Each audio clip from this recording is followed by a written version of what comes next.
बच्चों, काफी दिन बाद हम वापस अपने लेक्चर में आए हैं. We did the first part of this chapter, that is agriculture marketing. How to sell the agriculture produce in to the market at a very very very highly remunerative prices. तो पुराने जमाने में तो भाई हुआ करते थे हमारे मिडलमैन, आजकल भी वो होते हैं, but now a days farmers के बच्चे भी काफी पढ़े लिखे हो गए हैं, तो they have also access to the markets directly. तो वो डायरेक्टली भी बेचते हैं, और जहां पे ऐसा नहीं होता वहां पे government is at their disposal. Government अपने फूड कॉर्पोरेशन ऑफ इंडिया के थ्रू, कोऑपरेटिव सर्विसेज के थ्रू इनका एग्रीकल्चर प्रोड्यूस महंगी प्राइस पे बिकवा देती है. Is that understood? चलिए. So children, next the second part of the chapter is rural credit. तो here the word credit means what children? Borrowing. And so called, अगर पुराने जमाने की बात करें तो हमारे जो फार्मर्स थे बच्चों, बड़े ही कमजोर टाइप के होते थे, weak bargaining power and all. ये बोरो करते थे नॉन इंस्टीट्यूशनल सोर्सेज से हमेशा. और कौन से हुआ करते थे non institutional sources? Money lenders हो गए, इनके रिलेटिव्स हो गए children. Got it clear? The businessman in the villages, थोड़े मोड़े पैसे आ गए, वो लोग इनको लोन दिया करते थे. प्रॉब्लम क्या था? They used to charge exorbitantly very very very high rate of interest. Mother India के जमाने की मूवी आप देख लीजिएगा, मदर इंडिया मूवी, तो वहां पे भी आपको ये सब बातें नजर आएंगी. या आपने एक मूवी देखी होगी बच्चों, माला माल वीकली. माला माल वीकली नहीं देखी? परेश रावल की मूवी, अरे बड़ी अच्छी मूवी है भाई. लकी जैकपॉट वाली. तो उस गांव में एक सेठानी होती है, और वो बड़े हाई रेट ऑफ इंटरेस्ट पे वहां के गरीब फार्मर्स को लोन देती है, और लगभग उनकी मोस्ट ऑफ द असेट्स जो होती हैं वो उन्हीं फार्मर्स से हथियाई गई होती हैं. देखिएगा, थोड़ी सी मूवी है. एंड अब हम बात करते हैं बच्चों यहां पे आज के सिनेरियो में इंस्टीट्यूशनल सोर्सेज की. So when we talk about institutional sources children, we have regional rural banks, we have बच्चों land development banks, we have cooperative credit societies, and काफी कमर्शियल बैंक्स की जो रूरल बैंकिंग ब्रांचेस है, ग्रामीण शाखा जिसको हिंदी में बोलते हैं. कैनरा बैंक ग्रामीण शाखा, स्टेट बैंक ऑफ इंडिया ग्रामीण शाखा, बैंक ऑफ बड़ौदा ग्रामीण शाखा. But you will never find HDFC and ICICI Bank operating in villages. Why?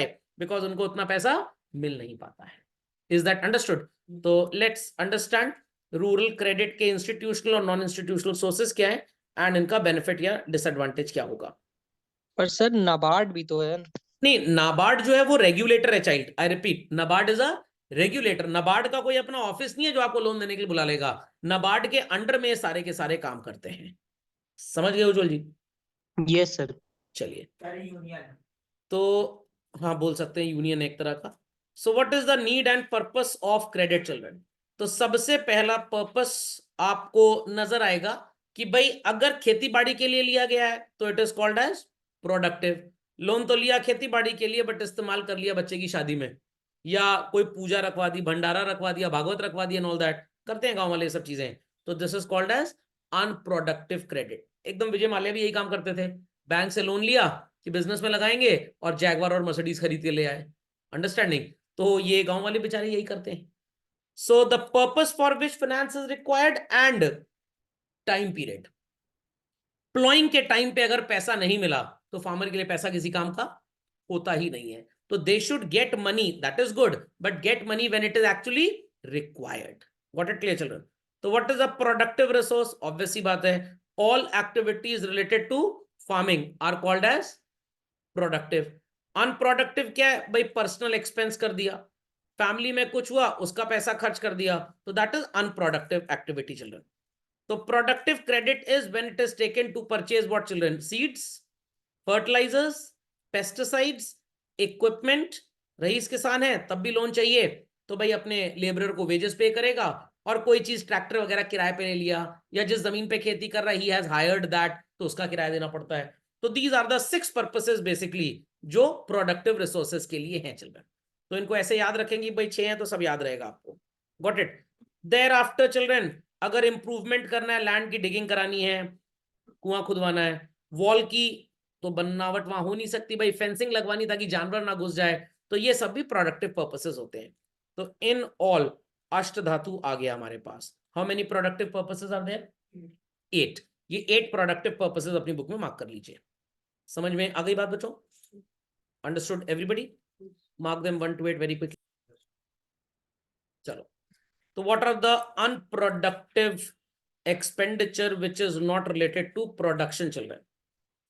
Social and religious purposes such as marriage, funerals, court कचहरी, प्राण चला जाए, खाने को ना हो बट जमीन नहीं जानी चाहिए, कोर्ट के केस में कितना खर्च कर देते हैं, these activities are called as children unproductive. आपने अपने घर में ही देखा होगा, मेड सर्वेंट हर तीसरे दिन छुट्टी पे चली जाती होगी, आज यहाँ कथा में जाना है, कल वहां भतीजे के बेटे की शादी एंड ऑल दैट, इनको रिश्तेदारी बहुत निभानी होती है, तो इसीलिए इनका डेट ट्रैप हो जाता है, इंटरेस्ट ज्यादा हो जाता है प्रिंसिपल मनी से चिल्ड्रन इनका।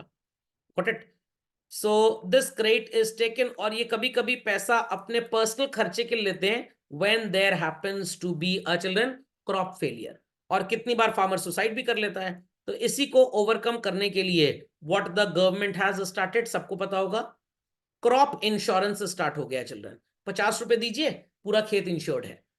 सर 50 रुपए में इंश्योरेंस कंपनी इतना रिस्क कैसे ले सकती है? भाई इंडिया में 1 करोड़ फार्म लैंड है, मान लीजिए 50-50 रुपए के हिसाब से 50 करोड़ रुपए आ गया, सबकी फसल थोड़ा खराब हो जाएगी, 2 4 5 ऐसे होंगे मान लीजिए, बट कल को जब लगेगा फसल ज्यादा खराब हो रही है तो इंश्योरेंस कंपनी प्रीमियम बढ़ा देगी, और कौन फार्मर्स को अपनी जेब से देना है? आपके पापा जो टैक्स देते हैं गवर्नमेंट को, गवर्नमेंट उसी में से इनका क्रॉप इंश्योरेंस कराती है। Got it? Then children unproductive credit is also for housing, घर के लिए, मेडिकल ट्रीटमेंट के लिए, बच्चों की एजुकेशन के लिए। तो 8 वहां पे और 6 यहां पे, टोटल 14 हो गए। राम जी का वनवास याद कर लीजिएगा, तो 8 + 6, 8 productive purposes and 6 unproductive purposes. और एग्जाम में जब भी आंसर लिखेंगे बच्चों, ऑलवेज रिमेंबर, मार्क्स तब मिलेंगे when your copy is a good product for the buyer like a teacher. तो हमेशा 1 2 3 4 नंबरिंग करके अलग अलग लिखें। पैराग्राफ में पूरी रामायण लिख के चले आएंगे तो नंबर नहीं मिलेंगे आपको। Teacher is not your parents paid और अनपेड सर्वेंट कि वो आंख गड़ा गड़ा के एक एक देखेगा, किसी के पास इतना टाइम है ही नहीं। तो मेन हेडिंग अगर आपने ठीक लिखी है तो इंटेंशन होगा, अट्रैक्शन होगा, कॉपी आपकी पढ़ी जाएगी, वरना पढ़ी ही नहीं जाएगी। तो आने से ज्यादा जरूरी है कंटेंट कैसे लिखना है आपको। इट्स जस्ट लाइक दैट कि go to the shopping mall, ठीक है, मैनिक्विन अंकल या आंटी ने अगर बढ़िया टी शर्ट पहनी है तो आपको एक बार अट्रैक्शन होगा, चलो चल के देखते हैं, और 90% केसेस में कस्टमर हो सकता है भाग जाए, बट 10% खरीद लेता है। बट प्रोडक्ट तो बहुत अच्छा है, बट मैनिक्विन ने कुछ पहना ही नहीं है, उस मैनिक्विन हमने वहां लगाया ही नहीं है, तो क्या प्रोडक्ट विजिबल होगा? Not at all. लैपटॉप खरीदने जाइए तो लैपटॉप पे बढ़िया ग्राफिक्स होते हैं ताकि आपको डिस्प्ले अट्रैक्ट करे। What it clear? नॉर्मल दुकान पे चले गए जहां सारे फोन डिब्बे के अंदर रखे हैं, sale will be less, but Reliance Digital चले जाइए, या जो सर्टिफाइड स्टोर्स होते हैं एप्पल के एंड ऑल दैट, वहां प्रोडक्ट ओपन रहता है, आप देख भी सकते हैं उसको चला के, जो डमी प्रोडक्ट्स होते हैं, तो सेल आपकी बढ़ जाती है। तो आपकी कॉपी भी एकदम स्विच्ड ऑन आईफोन की तरह होनी चाहिए। तो अगर आप इसी तरह से पैराग्राफ में लिख के आ जाएंगे, ठेंगा नंबर मिलेंगे आपको। तो जब भी आप ऐसा क्वेश्चन का आंसर लिखेंगे, फिर से बता रहा हूं, बार बताता हूं, तो आपने लिखा प्रोडक्टिव एंड अनप्रोडक्टिव, थोड़ा सा इंट्रोडक्शन लिखिए, the money that the farmers और the rural people borrow could be classified under 2 heads such as productive and unproductive, full stop. The classification is explained as below. 2 column बना लीजिए, left में productive और right में unproductive, 1 2 3 4 5 6 7 8, 1 2 3 4 5 6, समझ में आ गया? तो टीचर पढ़ेगा आपकी कॉपी, वरना पैराग्राफ में बहुत कम नंबर मिलेगा। मार्क कर लिया बच्चों? चलिए, then children time period, less than a year अगर आप लोन लेते हैं तो it is called as short term. और सर किस लिए चाहिए लोन हमको? तो शॉर्ट टर्म लोन आपको चाहिए for normal agricultural operations, seeds खरीदनी है, फर्टिलाइजर खरीदना है, वेजेस पे करना है। अब देखिए बच्चों, आंसर रिपीट हो गया, आंसर रिपीट हो गया, प्रोडक्टिव कम समय के लिए चाहिए तो शॉर्ट टर्म हो गया, सेम आंसर एकदम। तो ऐसे ही लिंक बना के याद रखना है आपको। Then it is required for unproductive also, but अगर आपने 1 सवा साल के लिए लिया तब तो वो शॉर्ट पीरियड है चिल्ड्रन। 1.5 साल 2 साल से 3 4 5 साल के लिए लिया, then it is called as what? Medium term loan basically. I hope so people are following up and साथ साथ लिखते भी जा रहे हैं कॉपी में, बुक में। Yes sir. So medium term again 1-1.5 साल से लेकर 4-5 साल तक। और किस लिए चाहिए होता है? लैंड पे कुछ इंप्रूवमेंट करना है, फेंसिंग वगैरह बनवानी है, कुएं की दीवार टूट गई वो रिपेयर करानी है, कुछ आपको ट्रैक्टर में अलग से थ्रेशर वगैरह लगवाना है, अटैचमेंट लगवाना है, उसके लिए हो सकता है। तो this is for medium term. And why do we need long term loan children? 15 से 20 साल। सबसे इंपॉर्टेंट इसमें 2 ही बातें हैं, you have to buy a new piece of land, या आपको कोई ट्रैक्टर वगैरह परचेज करना है प्रोडक्टिव एक्टिविटीज के लिए, in that case you need money basically. समझ में आ गया? तो फर्टिलाइजर, पेस्टिसाइड, इंसेक्टिसाइड, इनके लिए चाहिए तो शॉर्ट टर्म लेस देन 1-1.25 साल, ठीक है। वॉल वगैरह बनवानी है कुएं वगैरह की, आपको लैंड पे थोड़ा सा फेंसिंग वगैरह करवाना है, तो ये मीडियम टर्म में आएगा, क्योंकि इसका टाइम पीरियड 1-1.25 साल से 5 साल तक, 4 साल तक, 6 साल तक भी चल सकता है। और उधर ये प्रोडक्टिव में आएगा। फाइन। ट्रैक्टर खरीदना है, नए जमीन खरीदनी है खेती के लिए, क्योंकि आपको 15 से 20 साल के लिए बोरोइंग करनी है, तो लॉन्ग टर्म हो गया है, ये भी प्रोडक्टिव। समझ में आ गई बात? चलिए, so what are the institutional sources. अब ये बड़ा बकवास तरीके से कभी कभी ऑथर्स लिख देते हैं, यहाँ पे सीधे नॉन इंस्टीट्यूशनल लिख दिया। रादर क्लासिफिकेशन होना चाहिए इंस्टीट्यूशनल एंड नॉन इंस्टीट्यूशनल। चलिए बच्चों, तो ये तो टाइम पास है, मैं सीधे कंटेंट पे आता हूँ। What are the non institutional sources children? सबसे पहला नॉन इंस्टीट्यूशनल सोर्स कौन है? Money lender. सर लोग जाते ही क्यों इनके पास? बिकॉज बैंक तो तब आपको लेंड करेगा जब आपके पास कुछ कागज होंगे, कुछ सेफ्टी सिक्योरिटी डिपॉजिट दे सकते हैं आप, बट आपके पास तो ऐसा सिक्योरिटी डिपॉजिट है ही नहीं, तो आपको किसके चंगुल में फंसना पड़ेगा? इन मनी लेंडर्स के चंगुल में चिल्ड्रन। और तभी आपको सो कॉल्ड लोन सही रेट ऑफ इंटरेस्ट पे नहीं मिलता, क्योंकि आप बैंक जा नहीं पाते, सिक्योरिटी आपके पास है नहीं, तो you are into the trap of these cunning money lenders. Got it clear? Hindi में साहूकार। हाँ, साहूकार भी बोलते हैं इनको। तो 70% of the agriculture credit children during और पोस्ट इंडिपेंडेंस आप लिया करते थे मनी लेंडर्स से, और जिसमें से 26% तो सो कॉल्ड मनी लेंडर्स से आज भी लोग लोन लेते हैं। तो 1/4 रूरल क्रेडिट लगभग आज भी मनी लेंडर्स के भरोसे ही चलता है। और ये सिर्फ गांव में नहीं है, शहर में भी है। आपके घर में हाउस हेल्प आ रही है, वो मम्मी से कह देगी भाई 20,000 रुपए दे दीजिए, मम्मी ने दे दिए, बट उसके घर में खर्चे की और जरूरत है, तो पता लगा कहीं पे अपने हस्बैंड की गोल्ड की रिंग अंगूठी गिरवी रख के 1 लाख का लोन ले लिया। समझ में आ गया? और वो लोन देने वाला 15-20% इंटरेस्ट चार्ज कर रहा है। तो ये अर्बन एरिया में भी बहुत चलता है। तो इंस्टीट्यूशनल सोर्स पे वही जा सकता है who have some security to be delivered. जिनके पास नहीं है दे आर मजबूर, और कहां जाएंगे? Non institutional. लैंडलॉर्ड्स, बड़े बड़े जमींदार एंड ऑल। कमीशन एजेंट्स, ये कौन होते हैं सर? आपका एग्रीकल्चर प्रोड्यूस लेकर जो फूड कॉर्पोरेशन ऑफ इंडिया को बेचते हैं, they are called as commission agents as such. और इनके पास इतनी कमाई होती है, कहीं पैसा खर्च तो करना नहीं है, तो मेनी अ टाइम ये आपको लेंड कर देते हैं, और ये बोलेंगे भाई देखो तुम जान पहचान वाले हो, तुमसे 12% ले रहे हैं इंटरेस्ट, कोई दूसरा होता तो 18 से कम में ना देते। अब 12% तो इंटरेस्ट लिया, आपको अच्छा लग रहा है, प्लस आपका एग्रीकल्चर प्रोड्यूस जो आप 15 रुपए किलो में बेच सकते थे, ये आपसे 9 रुपए में खरीद के बाजार में 15 में बेचते हैं, तो 6 यहां कमा लिया। तो कम रेट ऑफ इंटरेस्ट पे लेंड करके ये एक तरह से आपको अपने ट्रैप में फंसाते हैं। Got it? तो मम्मी ने भी मेड सर्वेंट को 20,000 क्यों दे दिया उधार? क्योंकि सर अगर पैसे नहीं देंगी ना मम्मी, तो कल से हम क्लास नहीं कर पाएंगे सर, हमको बर्तन मांजने पड़ेंगे। समझ में आ गया? तो मम्मी का ये वेस्टेड इंटरेस्ट है। Got it clear? कि भाई अगर एडवांस नहीं देंगे तो भाई नौकरानी काम छोड़ के भाग जाएगी, एटलीस्ट एडवांस उसको दे दो, तो कम से कम भागेगी नहीं। बट कितनी जगह वहां पे भाग जाते हैं वो लोग, 20,000 भी डूब जाएगा, बट चांसेस आर लेस। समझिए चलन? So they even force the farmers to sell their produce at low rates. अब देखिए, आंसर लिखना बहुत इंपॉर्टेंट है चिल्ड्रन, और कैसे लिखना है?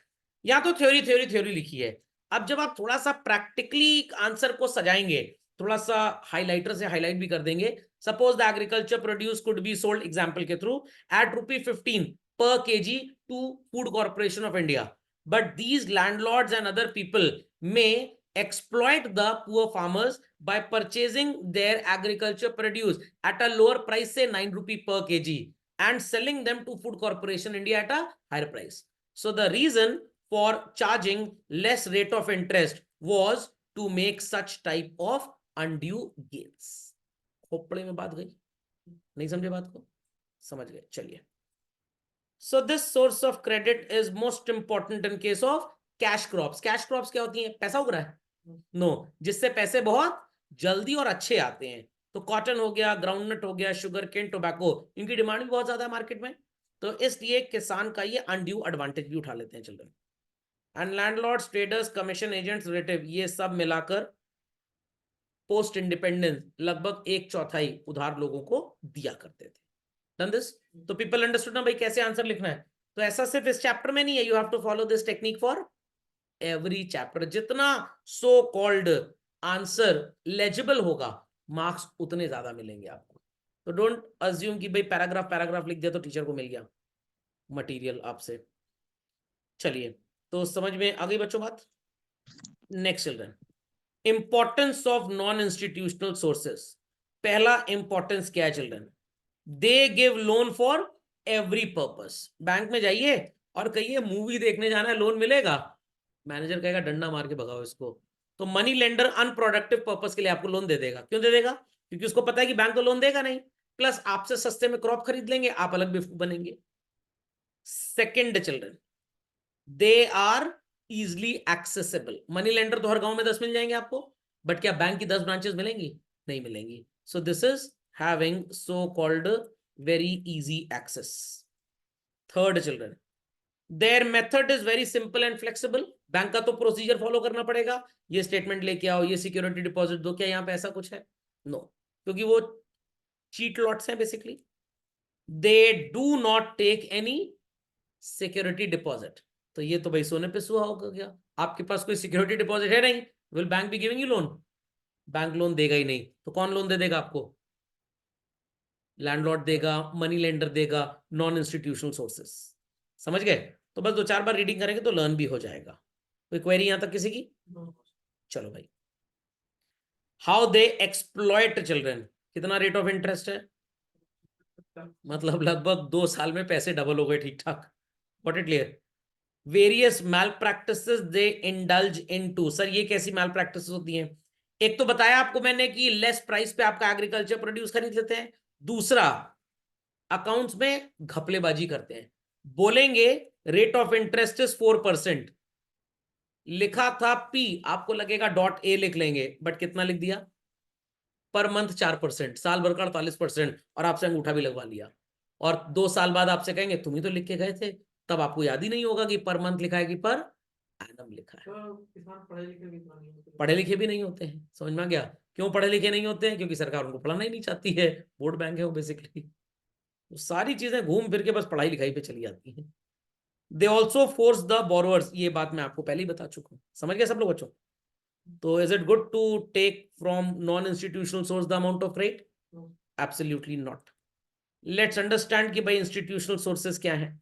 नाबार्ड को तो बना दिया गया था, ये सबको पता है चिल्ड्रन, बट नाबार्ड के साथ सो कॉल्ड बैंक्स को भी बोला गया कि आप अपनी ब्रांचेस को शहर से गांव में भी ओपन करिए। But what are the merit children? First merit children, it is non exploitative in nature. यहां लिखा है ना बच्चों, अभी किसी गांव की ड्रेस में जरा गांव के बैंक में पहुंच जाइए, 2-4 ब्रांचेस घूमने के बाद एक बैंक मैनेजर तो आपको ऐसा मिल ही जाएगा जो कहेगा 10,000 रुपए दो तो तुम्हारा लोन सैंक्शन करवाएंगे, वरना नहीं करवाएंगे। समझ में आया? फिर आप इनसे पूछेंगे मेरे दादाजी ने भी तुम्हारे दादाजी से लोन लिया था, कहेगा तुम्हें कैसे पता? क्योंकि वो भी एक्सप्लॉइटेटिव थे, उनका बेटा पढ़ लिख के बैंक में मैनेजर बन गया, बट हरकतें उसकी गई नहीं है, पारिवारिक है ना असल में। Got it clear? चलिए, rate of interest is definitely low. 16% तो नहीं होता यहाँ पे आपको 5 से 6% पे लोन मिल जाता है गांव से। Got it clear? और कितनी बार तो आपको पता है इलेक्शन होने वाला है तो लोन माफ भी हो जाता है। समझ में आया कि नहीं आया? चलिए, and third children, short term और लॉन्ग टर्म में डिफरेंशिएट करेंगे, एज वेल एज प्रोडक्टिव और अनप्रोडक्टिव में भी करेंगे। अनप्रोडक्टिव पर्पस के लिए बैंक लोन नहीं देगा, बट कौन दे देगा? Money lender. तो इसलिए आज भी मैक्सिमम किसान कहां से लोन लेते हैं? मनी लेंडर से ही लेते हैं, क्योंकि उनको चाहिए ही गलत पर्पस के लिए होता है, और बैंक गलत पर्पस को डिफीट कर देगा। ओके चलो, एग्रीकल्चरल ऑपरेशंस और improvements like purchase of seed, इन सबको जब डिफरेंशिएट करना है तो बैंक इसको डिफरेंशिएट करेगा किस पर्पस के लिए कितना लोन। ट्रैक्टर खरीदना है तो 14% पर एनम, सीड्स और फर्टिलाइजर्स खरीदना है तो लेटर से 9% पर एनम। और पंजाब का रईस किसान, हरियाणा का रईस किसान जब मर्सिडीज खरीदने के लिए लोन लेने जाता है 4% में मिलता है। फिर शाहरुख खान को गुस्सा आ जाता है, और जवान मूवी जो भी बनी थी वो इसी के ऊपर बनी थी। Got it clear? तो अगर आप ये सोचते हैं कि भाई सरकार बड़ा भला कर रही है, सरकार भला नहीं करती और कर भी नहीं सकती। उनको पता है कि अगर हम ट्रैक्टर पे 14% इंटरेस्ट नहीं चार्ज करेंगे, 10 में से 2 किसान तो भाग जाते हैं, तो उनका भी नुकसान कौन भरेंगे? बाकी के 8। बट मर्सिडीज खरीदने वाला ज्यादातर केसेस में भागेगा बिल्कुल नहीं। तो इसीलिए गवर्नमेंट को मजबूरी में थोड़ा ज्यादा इंटरेस्ट लेना पड़ता है इनसे। Okay 1980-81 the year I was born 3,390 crore और 2020-21 चिल्ड्रन कितना हो गया 15,75,000 crore. How many times rural credit expand कर गया चिल्ड्रन 3,000 से लगभग 15 लाख। 5 गुना होता तो 15,000 होता, 500 गुना 500 टाइम्स चिल्ड्रन व्हाट इट। और इसमें कितने कनिंग फार्मर्स भी होते हैं जिनको पता है कि उनको लोन की जरूरत नहीं है, but they hand in hand know कि अगर हमने लोन ले लिया तो गवर्नमेंट के बीच में स्कीम आती है कि लोन का वेवर मिल जाता है, माफ कर देते हैं लोन, तो चलो लोन ले लें। कुछ लोग इस कलाकारी के लिए भी लोन ले लेते हैं, ये भी बड़े कलाकार टाइप के लोग हैं। जैसे आपकी कॉलोनी में कुछ लोग होंगे जो बिजली का बिल टाइम पे नहीं पे करते, और एक दिन उनको जुगाड़ सेटिंग मिल जाती है, मीटर में आग लगवा देते हैं, पता लगा 2 लाख का बिल था 50-60 हजार में सेटल हो गया, 1,40,000 बच गया आपका। बड़े कलाकार लोग हैं, यहाँ लोगों को एमबीए करने की जरूरत नहीं है, दे आर बोर्न इंटेलिजेंट। चलिए तो सोर्सेज में बच्चों पहला सोर्स है इंस्टीट्यूशनल क्रेडिट का, व्हाट कोऑपरेटिव सोसाइटीज। तो कोऑपरेटिव सोसाइटीज कैसे बनती हैं sir? Minimum 10 members are required children जो कोऑपरेटिव सोसाइटी बना सकते हैं। मान लीजिए हर मेंबर सो कॉल्ड 1-1 लाख रुपए कंट्रीब्यूट करता है, तो total money contributed in the society how much 10 lakh. और जिस गरीब किसान को जरूरत है हम उसको 10 लाख में से 50,000 1 लाख रुपए जो होगा दे देंगे, और उससे रेट ऑफ इंटरेस्ट भी मिनिमम चार्ज करेंगे। तो they provide short term loan, medium term loan and कौन सा लोन चिल्ड्रन? Long term. मैंने आपको लास्ट लेक्चर में बताया था, we have state cooperative societies, we have district cooperative societies and we have primary agricultural credit societies. Sir इसमें फर्क क्या होता है? District cooperative society district level पे चलती है, समझ में आ गया, और ये हर डिस्ट्रिक्ट में एक होती है। डिस्ट्रिक्ट का एक एग्जांपल देता हूं मैं आपको, जैसे उत्तर प्रदेश है चल, इसमें एक शहर है कानपुर, और कानपुर के आउटर को हम बोलते हैं कानपुर देहात। सिमिलरली आप किसी भी शहर से जब रोड ट्रैवल करते हैं तो लिखा होता है ना यहां पे आने पे आपका स्वागत है, तो वहां से उस पर्टिकुलर एरिया का जो ज्यूरिसडिक्शन है लीगली वो स्टार्ट हो जाता है। तो अगर मैं आपसे पूछूं कि भाई लेट अस से न्यू दिल्ली कितना बड़ा शहर है, तो आप कनॉट प्लेस, करोल बाग वगैरह वगैरह जोड़ लेंगे और कहेंगे sir 40-50 kilometre. But new Delhi district की अगर हम बात करें चिल्ड्रन, या दिल्ली डिस्ट्रिक्ट की एनसीआर पूरा, तो 125 किलोमीटर का है, समझ में आ गया। इवन अगर मैं प्रयागराज सिटी की बात करता हूं, गॉट इट क्लियर, तो मैं अगर अपने घर से so called towards airport outer पे होता है, या टूवर्ड्स हाईवे अगर जाना है शहर के बाहर, तो 15-16 किलोमीटर में पहुंच जाएंगे हम। बट इलाहाबाद डिस्ट्रिक्ट जो है it stretches up to 35-40 kilometers, समझ में आ गया। हाँ, तो जहां पे आपकी so called member of parliament की कॉन्स्टिट्यूएंसी बदल जाती है वहां तक डिस्ट्रिक्ट का काउंट होता है। खोपड़े में बात गई कि नहीं गई? पक्का? तो बस सिंपल लैंग्वेज में मैं आपको ये समझाता हूं कि आप इलाहाबाद में कार चला रहे हैं, चलाते चलाते चलाते एक ऐसी जगह पहुंचे जहां पे आपको नजर आया प्रयागराज आगमन पे आपका स्वागत है, तो वहां पे इलाहाबाद की लोकल लिमिट्स खत्म हो जाती हैं, फिर दूसरी लिमिट स्टार्ट हो जाती हैं। सर एक शहर से एक ही मेंबर ऑफ पार्लियामेंट होता है? नहीं नहीं, ऐसा नहीं, पॉपुलेशन के बेसिस पे होता है, बट अभी उसको चेंज कर रहे हैं। अभी तो 543 एमपीज है इंडिया में, अभी 828 के आसपास कुछ हो जाएंगे पॉपुलेशन। तो पुराना एक डेटा था, I am not sure basically, जो मैं बोल रहा हूँ सही है कि नहीं, एक बार क्रॉस चेक कर लीजिए गूगल चाचा से। हर 4 लाख की आबादी पे, पॉपुलेशन पे एक एमएलए होता है शायद, और हर 3 एमएलए पे शायद एक एमपी, ऐसा ही कुछ कैलकुलेशन चलता है। तो पॉपुलेशन तो बढ़ रही है बट काउंट उस हिसाब से नहीं बढ़ पाया, समझ में आ गया। जैसे पहले एक परिवार में एक टीवी होता था, अब भाई सबको अपने रूम में टीवी चाहिए, तो अब एक फैमिली में 4-4 टीवी हो गए, तो नीड एंड वांट के बेसिस पे। खैर, तो जो डिस्ट्रिक्ट कोऑपरेटिव होता है लोएस्ट लेवल पे काम करता है, स्टेट कोऑपरेटिव हर स्टेट में सिर्फ एक होगा, और प्राइमरी जो होगा वो उससे भी नीचे लेवल पे काम करेगा। Got it clear? तो हो सकता है लखनऊ में 400 प्राइमरी एग्रीकल्चर सोसाइटीज हो, डिस्ट्रिक्ट कोऑपरेटिव लखनऊ में हो सकता है सिर्फ 1 या 2 हो सकता है, मान लीजिए। स्टेट पूरे उत्तर प्रदेश में 1 होगा।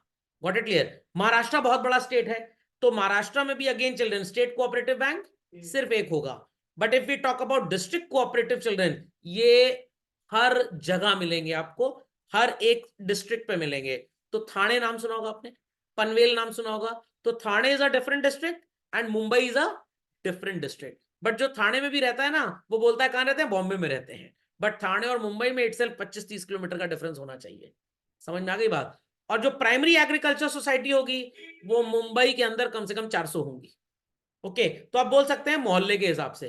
तो इसीलिए children state cooperatives at the apex 33 in number, 363 district, और प्राइमरी कितनी है, मोर देन 97,000। और स्टेट कोऑपरेटिव के ऊपर भी कौन काम करता है, नाबार्ड। तो हायरार्की समझ में आ गई चिल्ड्रन। सर यूनियन टेरिटरीज का मिला के स्टेट कोऑपरेटिव है। ये जो पुराना डेटा है, तो hierarchy is understood children. At the top we have NABARD, then we have state cooperatives, then we have district, and then we have primary। अब आप आंसर लिख रहे हैं एग्जाम में, तो अगर आप इस तरह का हेडिंग लिख दें, hierarchy of cooperative societies in India, तो टीचर विल अंडरस्टैंड कि भाई आप थोड़ा सा पढ़ के आए हैं, थोड़ी प्रेजेंटेशन क्रिएटिविटी है, तो आपको 6 नंबर के क्वेश्चन में 5.5 दे दिया जाए। समझ में आ गया, डन दिस। चलिए, बाकी तो सब टाइम पास लिखा हुआ है, rate of interest on all that, ये सब तो आप पढ़ ही लेंगे। Then children, we have after cooperative societies what?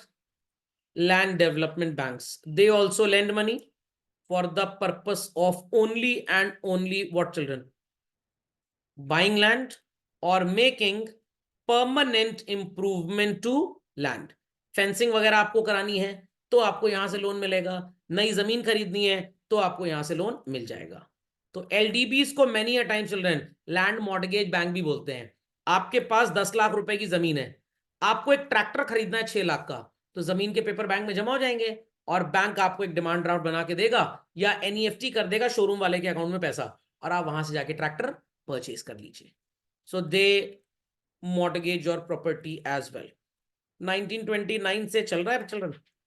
2 tier structure है, we have central and state. Central मतलब कंट्री में सिर्फ एक, स्टेट मतलब हर स्टेट में एक। सर इतने ढेर सारे क्यों नहीं होते ये, क्योंकि इनकी उतनी ज्यादा जरूरत नहीं है। तो जैसे कमर्शियल बैंक और आरबीआई की ब्रांचेस की बात करें, कमर्शियल बैंक की जरूरत ज्यादा इंडिया में, आरबीआई की अभी उतनी ज्यादा जरूरत नहीं है। तो स्टार्टिंग में तो आरबीआई कंट्री में सिर्फ 5 जगह था, एक हेड ऑफिस और 4 जोनल ऑफिस। धीरे धीरे इनके ऑफिस लखनऊ कानपुर में भी ओपन होते लग गए।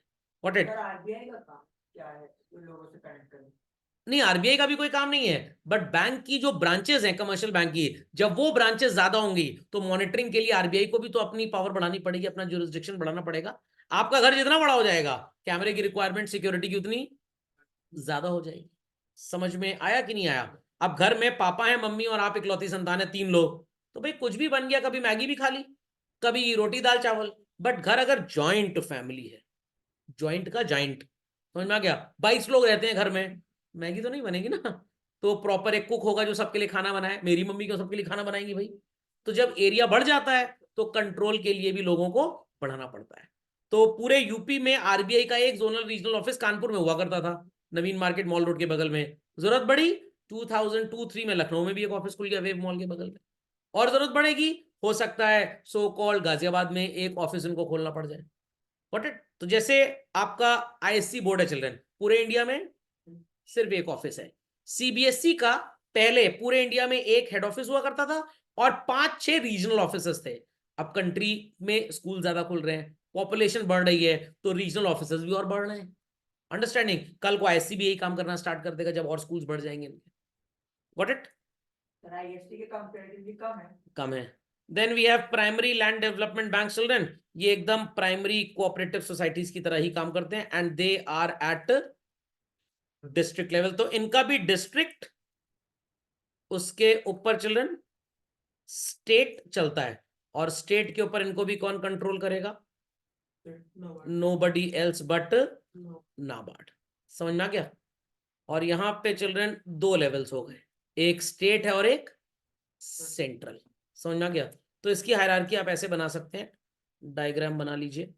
सबसे ऊपर कौन है, NABARD, then we have central, central के नीचे स्टेट, स्टेट के नीचे we have primary land development banks, we have primary cooperative agricultural and rural development banks. तो नाबार्ड सबसे ऊपर, फिर सेंट्रल, फिर स्टेट, फिर ये स्टेट के नीचे आते हैं। अंडरस्टूड दिस चिल्ड्रन, पक्का। चलिए तो ये जो लैंड डेवलपमेंट बैंक्स होते हैं ये पैसा कहाँ से लेते हैं? इन्हें पैसा नाबार्ड देता है। आपके पापा मम्मी ने अगर LIC की कोई पॉलिसी ली होगी चिल्ड्रन, तो उसका जो प्रीमियम का पैसा होता है वो भी इनके पास जाता है, because this money is into the safest hands, क्योंकि जमीन लेके तो कोई भाग नहीं जाएगा। Okay, and what is their purpose? They provide long term credit, they provide credit for improvement of land, costly agricultural equipment such as tractors खरीदना उसके लिए, और वेल कंस्ट्रक्शन के लिए। तो चीजें आप पहले पढ़ चुके हैं ऑलरेडी, सिर्फ आपको वही चीज 2-4 जगह फिट करनी है। तो लॉन्ग टर्म क्रेडिट में जो चीजें आपने लिखी, why long term credit is required, वही आपको फंक्शन ऑफ LDP में लिख देना है। अब ये मत लिखाइएगा एग्जाम में रेफर, हम वहां लिख चुके हैं ऑलरेडी। Okay, understood? चलिए, 11 से 12% पे ये आपको इंटरेस्ट देते हैं, सीधे साधे लोग हैं, गवर्नमेंटल है, क्योंकि 20 से 30 साल में आप इनका पेमेंट वापस कर सकते हैं। डेटा कह रहा है चिल्ड्रन 602 बैंक्स थे इस तरह के 2019 तक, और 36,300 करोड़ का, मैं शब्द बोलूंगा नहीं आपको एग्जाम में लिखने को, नॉन रिकवरेबल लोन दिया था इन्होंने, क्योंकि उनको पता है लोन बहुत कम वापस आने वाला है। बट खैर, वेलफेयर स्टेट का काम ही यही है। Understood this? चलिए, कोऑपरेटिव क्रेडिट एंड, इसमें तो करप्शन भी बढ़ सकता है, क्योंकि ये करप्शन के लिए किया ही जाता है सबका। नेताजी के भी 4-5 लोग होंगे जो गरीब किसान के नाम पे पैसा ले आए उनसे। तो इंडिया है, बहुत इंटेलिजेंट देश है ये। चलिए, ये बच्चों टोटल टेक्स्ट डेटा है, इसको आप पढ़ लीजिएगा। मैं शॉर्टकमिंग से आपको सो कॉल्ड अगले लेक्चर में पढ़ाऊंगा। What it clear? क्या इन कोऑपरेटिव क्रेडिट इंस्टीट्यूशंस के शॉर्टकमिंग्स थे। तो वीडियो रिकॉर्ड हो जाएगा, थोड़ा लाइक वाइक कर दिया करिए तो दूर तक जाएगा।